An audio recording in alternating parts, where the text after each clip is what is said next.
Healthcare fraud costs American taxpayers more than $80 billion a year, according to a new study. How does it happen?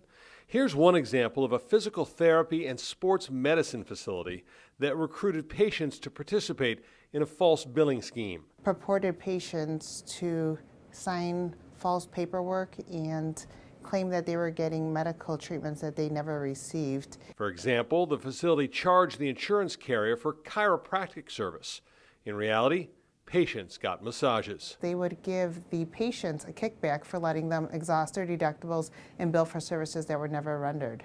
An investigation between the insurance company and postal inspectors exposed massive billing discrepancies, leading to $2.9 million in losses.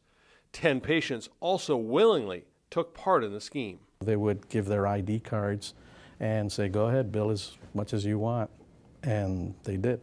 The investigation led to the arrest of a doctor, chiropractor, and the person responsible for billing. In many cases, a lot of these doctors, they get a little slap in the wrist and they get a fine, and that's primarily it. I think by giving an imprisonment of 36 months in this case, I think was great, because it also lets the other providers out there that, hey, guess what? It's not just a little slap in the wrist anymore.